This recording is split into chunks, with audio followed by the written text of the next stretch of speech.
Welcome back guys. तो चलिए समझते हैं सर सैयद अहमद खान की दूसरी services pioneer of two nation theory, यानी कि जो 1940 में लाहौर रेजोल्यूशन हुई थी उसकी जो मेन बुनियाद थी, बेसिक थी, वो थी two nation theory.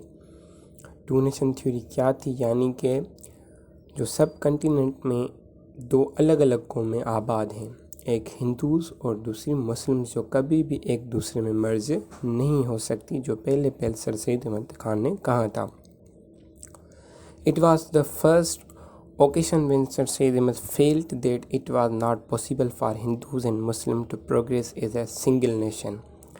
He said during these days when Hindi-Urdu controversy was going on in Banaras, one day I met Shakespeare, who was posted as divisional commissioner. I was saying something about the education of the Muslims and Shakespeare was listening with an expression of amazement.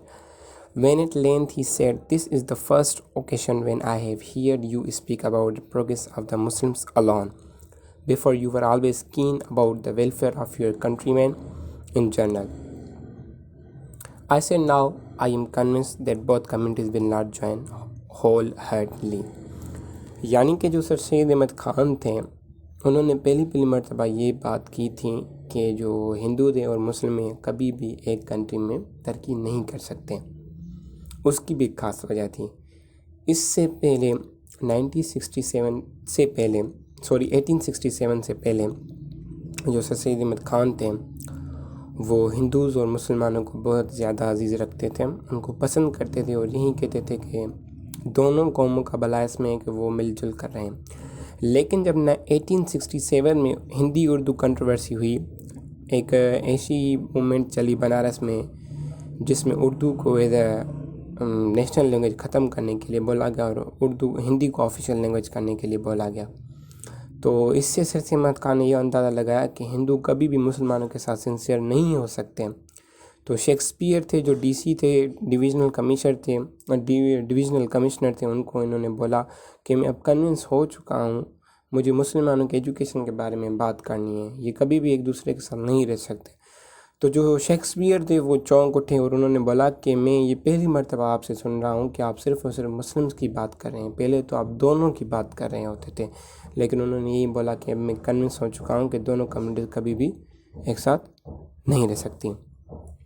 Then Sir Syed Ahmad quickly and surely realized that the Hindus' designs behind this agitation and came to the conclusion that the Hindus and Muslims were two separate and distinct nations with their distinctive cultural identity. He therefore used the word two nation for the Hindus and the Muslims in 1868 for the first time, and this gave his famous two nation theory, which became the basis of the Pakistan movement.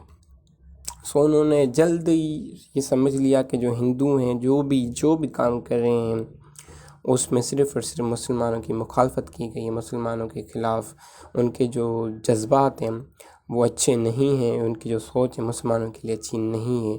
ये दोनों अलग अलग Nations हैं, इसीलिए ये 1868 में उन्होंने to nation theory का वर्ड यूज़ किया था।